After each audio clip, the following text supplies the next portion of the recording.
Ah! I'm nervous. I can't believe I'm finally doing this. This is so exciting.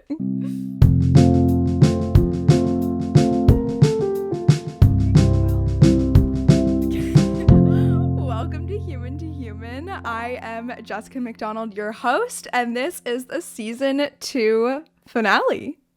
Holy shit. So I'm very excited to be announcing it's the season 2 finale. We are taking, it's a real we now. When I say we, there's other people helping me do shit. I am so excited. This is no longer a one-woman show. I have some team members helping me out, creating some great stuff, helping me kind of figure out how to create this show in a way that it is going to be literally the best it can be. So saying that, if you're listening right now, please go fill out the survey that's in the show notes. My friend Emma, who is now a team member, created the survey so I can figure out what kind of stuff people like to listen to, who are my listeners, and how I can make the show literally as best as it can be. So go do that, and I will explain at the end of the podcast episode how you can be entered to win a giveaway if you do the survey. Okay, so let's get into today's episode. I have not done a solo episode in so long, and when I have, it's been in a weird place or I've felt drained. And this just takes me to the point where I have literally lost my own voice in my podcast. I love my guests. I appreciate them coming on. I have gotten something out of every single conversation I've had with every single guest, but I started saying yes to everybody, every person that asked to come on the show, I would say yes to. And in doing this, I totally lost who I was. I lost why I created the show. I lost my own voice, and I wasn't saying the things that I wanted to say on my own show. So this takes us to what this episode is about. This episode is all about how to set boundaries and how to say no. And I truly had no sense of how to turn someone down or how to follow what I really wanted. And so let's dive into that. I'm so excited to share all of this with you guys. I have so many fucking thoughts. I've been writing down episode ideas for so fucking long, and now they're all going to be coming out very, very soon. But today is a big one. And I'm so excited to also share with you guys just more of who I am, because I think with guests on, you haven't really gotten a sense of who Jess is. So here we go. So today, as I mentioned, we're going to be talking about how to say no, why this is important, how to set boundaries. Basically, I'll start off just kind of talking about how much it sucks to say no, how someone's reaction actually says more about them than you, how empowering it actually is to say no, and then I'm going to dive into boundaries. What are boundaries? How to set them? What are examples of boundaries, situations where you might need to say no and set boundaries, the hardest parts about setting them, and the most rewarding parts about setting them, and what happens when shame gets involved with our boundaries, because I have had a very recent experience with shame, and it came out in my boundaries and how I lost them, basically. And then at the end, we'll do a little Q&A. I asked some questions on my Instagram of what people might want to hear, and then you can stay tuned for information about what's coming out about the podcast. So this topic really applies to everything in your life. It can apply to business senses. In so many cases, I'll apply it to the podcast, but very much so also in romantic relationships, families, friendships, workplaces, all of that. So the first thing I want to dive into is how much saying no sucks.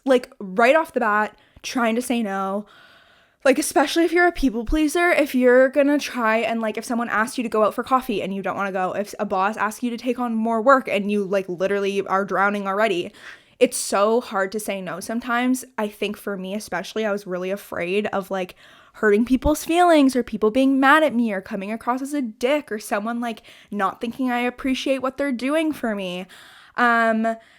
And I definitely feel I've wanted to be everything for everyone, to be that yes girl, to be the girl who's oh my god, I can do everything and I never have to say no and I just want to make everybody happy.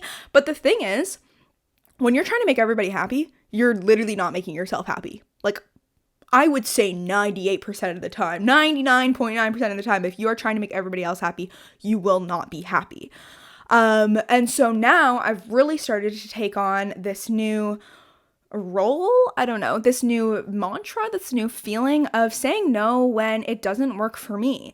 And it's seriously a part of me, I'm oh my god, I feel I'm a bitch, but at the same time, I'm oh, I have this boss ass bitch attitude, and it's empowering. So let's talk about how they react, because when you say no, I think a big reason why we hate saying no is because of what the other person might say. And it genuinely doesn't really fucking matter what they say.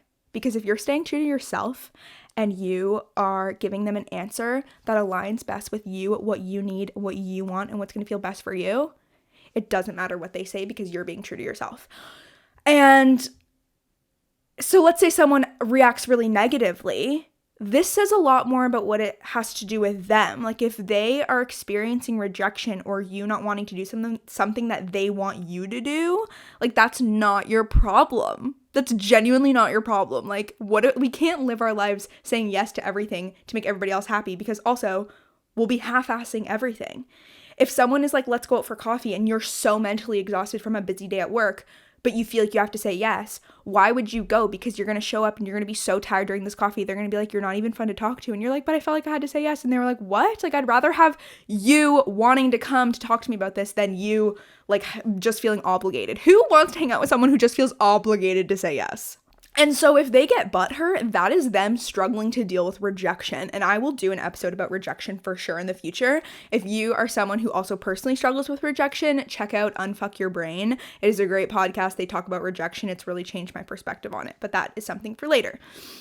And another thing too about saying no is that I think I got really amped for this episode because I just said no to someone and like stayed true to myself. And I was like, oh my God, I could have just said in this situation, oh yeah, sure, like I want to do that thing with you, but like I'm pretty busy at work, like let's just see what happens in the summer, fully knowing in myself I would not do this thing with this person. And I almost did that. It's an instinct, right? I'm sure a lot of us have that instinct, but instead I was like, no, I'm literally never going to do this with this person. Why would I agree to do it? And then I'm going to literally stress about this for the next 3 months because I'm stressing about my future self trying to get out of it. So don't avoid saying no and saying maybe and knowing you're going to say no later. Like that's leading someone on, and that's causing so much stress on yourself because you're focusing about how you're going to cancel later, when like you could just bite it in the fucking ass right now and be like, peace out, perfect, no, bye. So yeah, don't delay the no. That is giving yourself unnecessary stress. That's about saying no. That's kind of the gist of like my thoughts on it. Do it right away. Know that you're staying true to yourself. Know that like the reaction is not your problem. It's not your business. It's a reflection of them, not you. And we are not responsible for other people's feelings. Yes, we need to be respectful, but no, we don't need to say yes all the time. I like that. It takes practice too, and we're going to get into that. So setting boundaries, I don't actually have a good definition for boundaries, but I feel like it'll come out as I speak about this. So setting boundaries, I feel like it's a very internal process. It's something that you can talk through with the people you trust most. I found out what sort of my boundaries are by speaking with my therapist. I should actually give a few examples of my boundaries. So one that I just gave an example of is a friend asking me to do something if I really don't want to do it. Like that's a boundary of listening to myself and knowing I can say no. But the biggest boundary that I figured out through therapy, which I've touched on a bit in previous podcast episodes about hookup culture and that sort of thing, or my No Boy August solo episode. I did that last August. If you want to listen to that, it's one of the early solo episodes. But one of my boundaries is I am not interested anymore in having sex with people who I am not dating. And that was a bit of a tough boundary to come to the conclusion to have, because we live in a culture where hookups are so normalized and you feel like you shouldn't like have an emotional attachment, which is like stupid because we're human beings and we're built to like emotionally connect with people on a vulnerable level, and sex is very intimate. So that's a boundary I have had to set with myself. And something that I will dive into deeply is that boundaries are not something you set and you're like, okay, cool, done, awesome, here's my boundary, I just get to go live my life now. No, boundaries, the hardest part about boundaries and saying no is you have to do it over and over again. You have to make decisions over and over again that align with your boundaries. And something that I think helps me with my own is like listening to my body, like sitting there and knowing like, if I wake up in the morning, this happened to me recently, if I wake up in the morning and I have a date planned with a guy later that day and I don't want to get out of bed, I'm dreading my day, I just like am not looking forward to whatever's going to happen in my day. Let's think about my day. What am I doing today? I'm probably going to work, I'm probably doing a podcast thing, probably reading a book, probably doing some schoolwork, and have a date. Well, everything in my day is what I usually do except the date. So me not wanting to do my day is likely me not wanting to go on the date. You're allowed to cancel too. Apparently Jess didn't know this.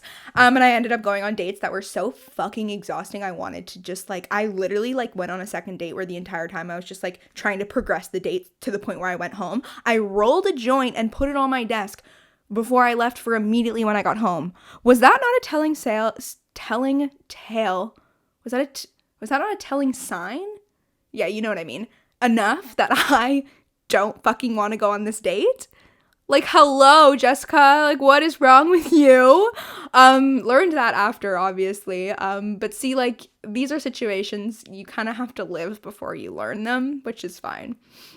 And so another thing I definitely want to say about boundaries is that, like, creating them is not about changing other people.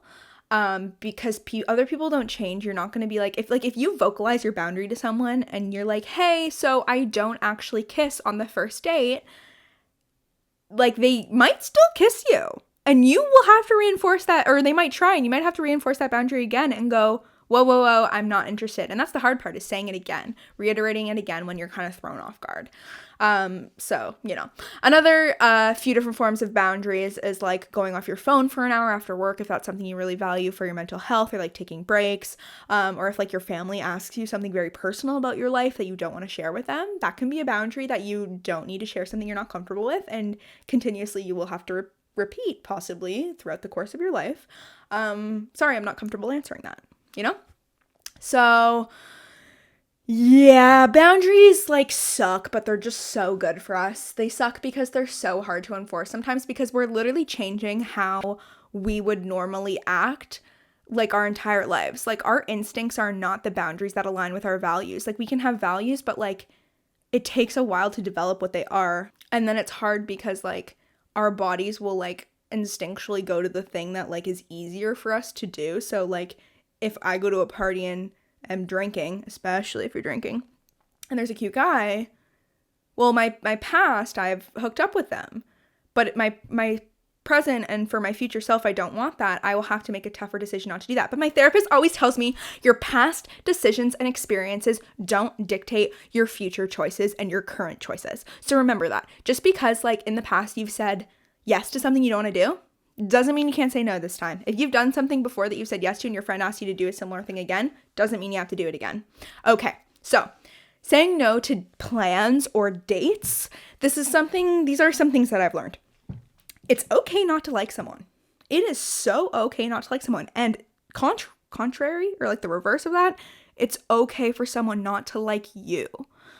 And it's okay to vocalize that. I will dive into this topic for sure in season 3 about this date I went on where I ended up actually telling him in person that I wasn't interested because he asked me if I wanted to go on a third date and I didn't. And I told him. And then I felt like I went through a fucking hour-and-a-half breakup with someone I went on 2 dates with. But that is neither here nor there. We are, again, not responsible for people's feelings, right? I didn't have to sit through that hour-and-a-half of breakup. I should have had better boundaries. I just told him to get out of my car and I would go home, right? Like, you don't owe someone anything. I don't owe someone an explanation that's further than I'm not interested in seeing you romantically. Like, I didn't need to sit there and talk to this guy longer than that. Anywho, similar to that, some people can actually come into our space and like drain us, and it's okay to recognize that. It's important to recognize that, and it's okay to walk away. Like, I've had some friends that I love so much, but sometimes I'll go see them and they just like drain the life out of me. It's fine to like not hang out with that person if they're exhausting. Why would you hang out with someone who tires the shit out of you because you feel like you're obligated to? You have zero obligation to anyone. Even if someone's like texting you, or if a guy is like trying to like, or a girl is trying to like text you and have this like, you know, romantic conversation or like get to know you better and you're just not interested, you can have a dry response. You cannot answer. Yes, it's kind of rude to ghost people, and that's why I think saying no is way more empowering, because it's like you're standing up for yourself. You're not just completely avoiding it, and in that you can feel more empowered. And so again, like I said, you have to like make these mistakes. Like, I don't even know if I'd call them mistakes, because they're just experiences that teach you these lessons. If I didn't go on shitty dates, or if I didn't sleep with guys I wasn't interested in dating, or if I, you know, didn't tell my family a lot about my life and realize what I didn't want to tell them, I wouldn't realize what my boundaries are. So sometimes we just can't get hard on ourselves about the things we wish we didn't do, because we wouldn't be who we are today unless we did them. Like, exactly in the sense of the podcast. I don't regret having any guest on my show. Well, no, I don't. Sorry, that was like a out loud thought process. I 100% don't regret having any guest on my show, because it always led me somewhere. It always led me here. And it's also led me to other people I've met. And it's led me to lessons and stories and things I've learned about people, which is very wonderful. So yeah, boundaries are also just like not about other people changing, because if you say to your mom, I'm uncomfortable when you ask me about my sex life or my dating life or whatever, she might still ask you, you know? So it's not something that you can just like be like, well, she didn't hear my boundary, like what the fuck? It's like, no, you need to repeat your boundary again. And okay, so like I said, I want to just like reiterate this one a little bit, because this one is like literally the worst part of the whole thing, is making this decision over and over and over and over and over and over and over again, because it's so hard. Like you make a boundary and you're like, cool, this is how I'm going to live my life now. Like, I'm not going to fuck random dudes. But it's like, again, at a party and you're like, shit, I have to like say no. And it's okay to slip up, but it's very important to recognize like why you feel shitty, because usually you'll feel shitty after you do it. And these are obviously just personal examples. But you know, like that's the part you have to be prepared for. And what I've learned a lot through therapy and the podcast and just life is that I learn the same lessons over and over again. Similar to when you're in a relationship with someone, you won't fight about new things every other week. They might look different, but you'll be fighting about the same thing over and over and over again, because like we have the same issues. I, have an all or nothing mindset. I have to keep learning that over and over again. And so that's something that will be with us for the course of our life. So I think it's important to talk about saying no and setting boundaries, because once you start doing it, it becomes a bit easier. And for me, because I have a team on my podcast now, I have to say no to things that people really love that I really hate and don't want for my show. And that's really hard, but it's necessary to create something that I love for myself. So let's translate that to life. Saying no is allowing you to create the life that you love and you want. So of course you should say no. Like, why would you like when you're saying yes, you're letting to something you don't want to do, you're letting someone else like live your life or like dictate what's going on in your life. And like, it's just like saying no is so much more empowering eventually to saying yes, because you're choosing yourself. And the last thing I want to just like touch on before I go to the Q&A segment is shame and self-worth. Because when we feel shame, our boundaries go out the motherfucking window. Like, I went through a shameful, it wasn't a shameful experience. It was an experience that I felt shame about. And I was in this like pit of shame for like February and March, which just like makes sense. Also where the podcast was and all of that. And my boundaries just totally went away. A belief that I'm working through for me is that productivity is held to self-worth. And so when I was feeling shame, I literally put so many things on my to-do list. It was absurd. And it was just to keep myself busy. And it's because I felt I needed to earn my worth, because I was in a shame spiral. And so my boundaries were gone. My boundaries of, allowing myself to relax, read before bed, take a break from work, they weren't there. And so the thing that's tough about this is that it requires, like, setting boundaries it requires working through your own struggles, your own traumas, and these deep-seated beliefs that you may not want to have anymore. You have to work through them, or else you'll keep noticing you saying yes to things you don't want to do. Okay? Okay. Saying no and setting boundaries is something that it can allow you to take control of your life. You're not letting life take control of you. Life is about choices, and when we choose things that align best with ourselves, we are living our lives for ourselves. And the more you do it, the better you get at it. Okay?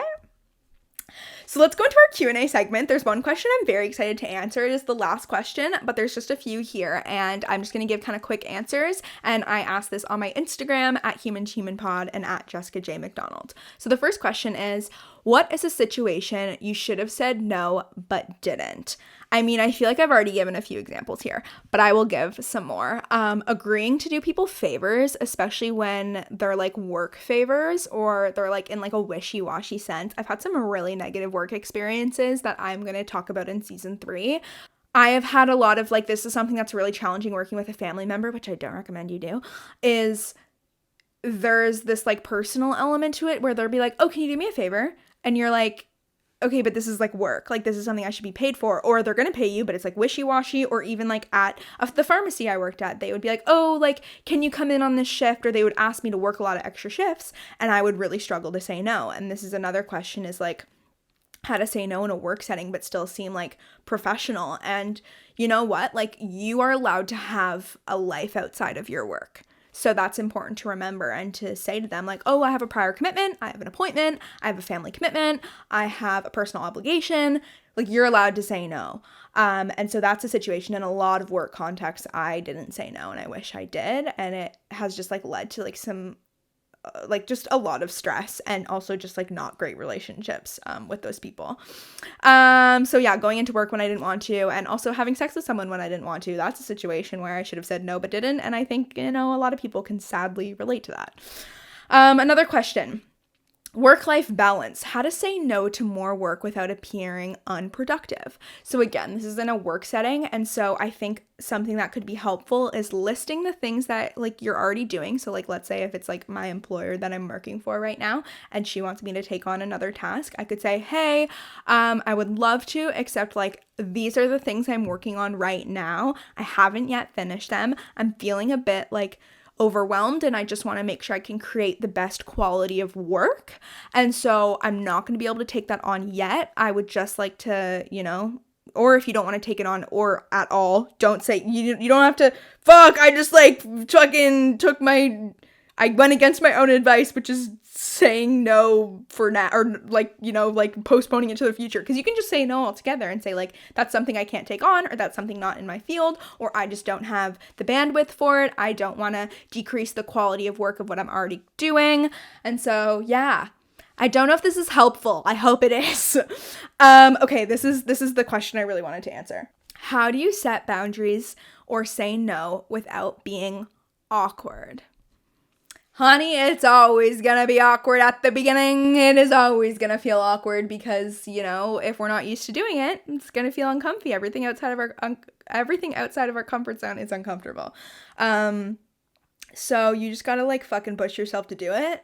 And every time you do it, it's going to get less awkward. Also, in every experience, it'll be a different element of awkward or a different like level of awkward, because some people you say no to will be more chill than the others, or some like professional settings you might feel like hella fucking awkward. But if it's like your really close friend and you don't want to like go on a walk with them because you're exhausted, you might feel a bit awkward, but you're like, yo, I don't want to. So it just depends on the situation. But the more you do it, the better I think it gets. And another thing for me is I feel super awkward like texting someone saying no or saying I don't want to do something, because I feel like I come across as an absolute asshole.